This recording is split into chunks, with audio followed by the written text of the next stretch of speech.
Okay, guys, it's Tuesday. It's time for On the Clock. Quick recap of yesterday. It was the first time we had a losing day for the show pick since I changed up the show format, and kind of brutal the way that went down. William and Mary and Charleston fall 1 point short of hitting the over.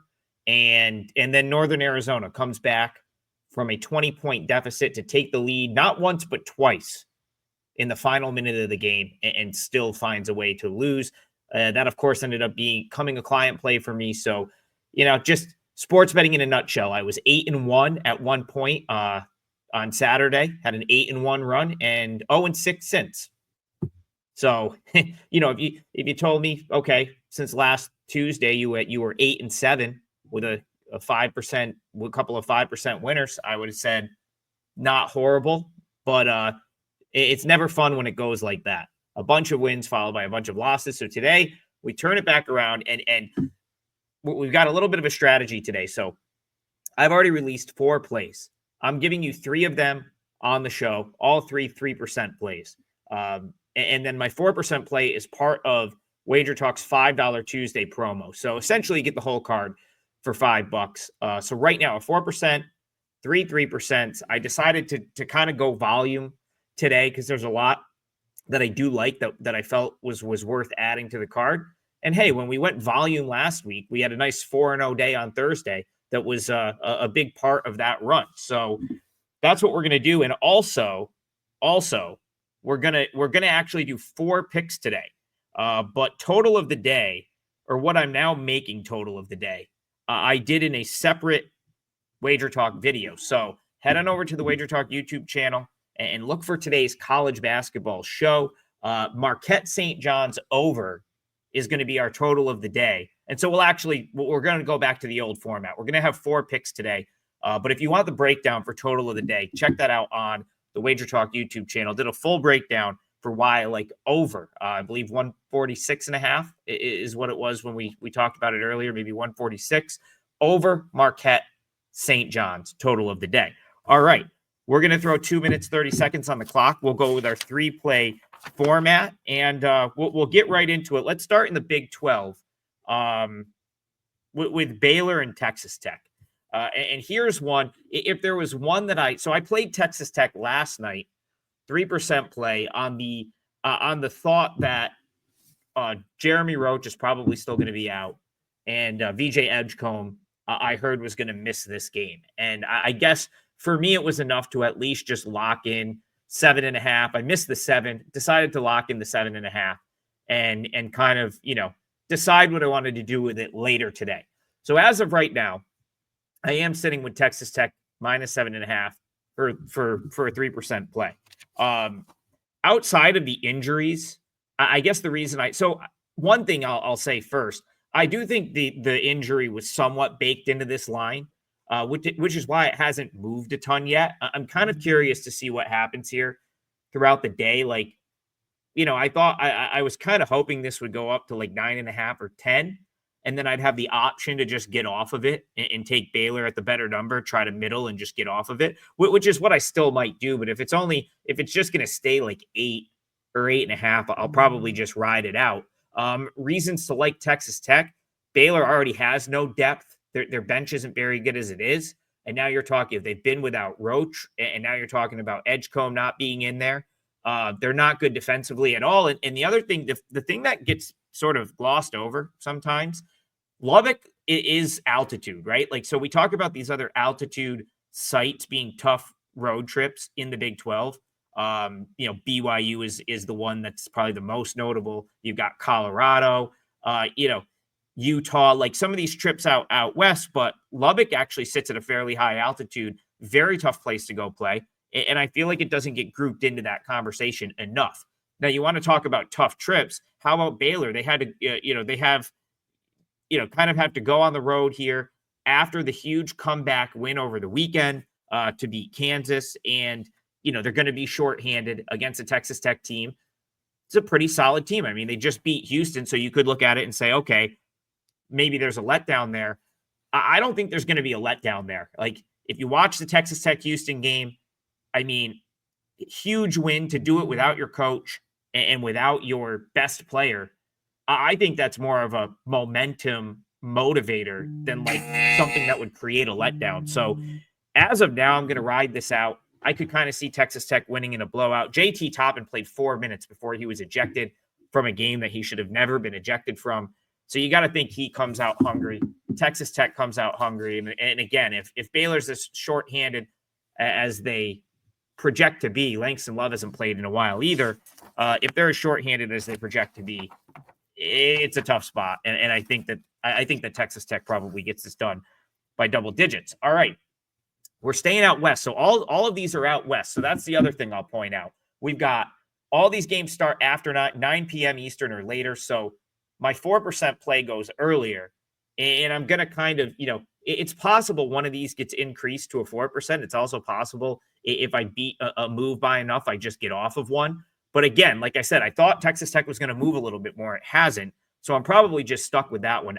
This one I doubt I'll hedge off of. If anything, I think this would be the one that I add to, and that's going to be Air Force against Nevada. So I took them plus 10 for a 3% play. I think if Nevada takes more money and this goes back to 10 and a half or 11, I could definitely see myself adding there. This is probably my favorite of the three percenters that I have for tonight. We cashed in this matchup for a 4% winner last time they played. Nevada, the game was in Reno, and Air Force got to the under 4 timeout, basically tied. Had a great chance to win that game. Ended up losing by 6. Covered the 19.5 point spread, covered easily throughout the game. And listen, Air Force, they're probably going to win one conference game at some point. I imagine the breakthrough will be at home. You look at some of their home losses so far this year. They only lost to Wyoming by 5, San Jose State by 7. San Diego State beat them at the buzzer. I mean, Air Force had that game won. They lost at the buzzer on a literal last-second layup to San Diego State. And, they've had there was another close one. I'm forgetting what. The Nevada game was out in Reno. Again, they profiled better, in my opinion, as a huge underdog.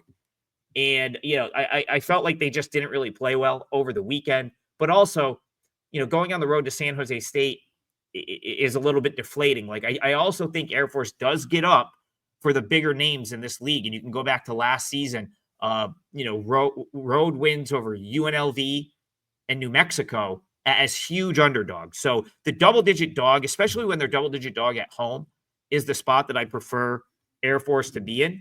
And, who's Nevada to go on the road and lay 10 at this point? That's the other thing. You could say what you want about Air Force.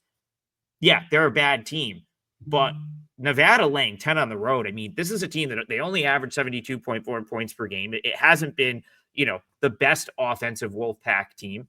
They don't hit their free throws. They've really played poorly for a lot of conference play. And you want to talk about, we want to give, the masses here are going to give Air Force a hard time for, they're going to give Air Force a hard time for getting blown out by some of these better teams. But what about Nevada? Nevada's gotten trashed recently by the likes of Boise State. There was other blowout losses in there. San Diego State, Utah State, buzzers going crazy. Those teams have all just destroyed Nevada recently. So that's kind of how I look at this. Air Force has almost knocked off teams that are better than Nevada at home this year. They took Nevada to the wire in Reno. You're going to give them 10 on their home court.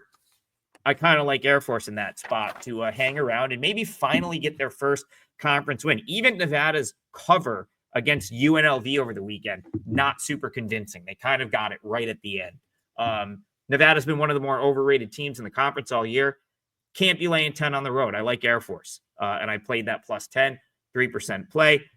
Okay, last one here. This was really more a spot play for me, and knowing that the line was probably going to move. So I did take Arizona State at minus 125 on the money line. Looks like a good decision now. It's up to minus 145. Not completely married to this one. So this is, again, I kind of wanted to see how the day started. And if I have a spot to wipe one of these off with a middle, Like let's say Kansas State gets up to 3 or gets, 3.5. Maybe I get off of it and go for a middle. But the reason I put the Arizona State bet in at that price was A, I thought they were going to take money and the line was going to move. B, I don't really like this Kansas State team at all this year, and I don't think they're going to win a fourth straight game. And then, of course, Kansas State just comes off of the Iowa State win, huge road win in Ames, and now they have to go out all the way to the desert to play another road game in Tempe. So, they still, like, Kansas State's played better. They've been much better since the start of conference play. They still turn the ball over a lot. They still don't rebound well. 297th nationally in total rebounding. They're probably better offense. Like let me rephrase that. They're definitely more talented offensively, but I think some of that is negated here on the road. They're also 3-point reliant. Are they going to shoot lights out from three again? They were 10 for 20 from three in that game against Iowa State. Just had a great shooting day. So that's, kind of like, I don't know. I don't know if they can replicate that here. Arizona State felt like they played pretty good against Arizona over the weekend. It was a 3-point game with 4 minutes to go. Maybe a little bit unfortunate to not cover the 6.5. Again, I just felt like the spot was really bad for Kansas State. I'm not sure how much I trust Arizona, or Arizona State, but I had a feeling I was going to lock in a good number at minus 125 on the money line. So I'm going to kind of monitor this one throughout the day, but as of right now, I am going to be, I did take Arizona State minus 125 for 3% play. This one is the latest tip, so we have some time there. So do what you will with that. I will circle back on all of these. So make sure you're following me on Twitter at AdamTriggerWT. If I'm going to upgrade one, I'll let you know. If I'm going to go and try to get off of one and go for a middle, I'll let you know. 4% play is my favorite play of the day. That one's going to stick in there. Forgot about the buzzer there. That one's going to stand. That one is up, and that is the $5 play at WagerTalk, $5 Tuesday. So you can head over to my page and grab that for just $5, WT.buzz/AT. But that was 3 client plays, all 3% at present. And check out my other video on the WagerTalk YouTube channel for the total of the day. We'll go 4 show plays here today. Hopefully a 4-0 sweep, and we'll be back here and see you guys tomorrow. Hope everyone cashes their tickets. See you guys tomorrow.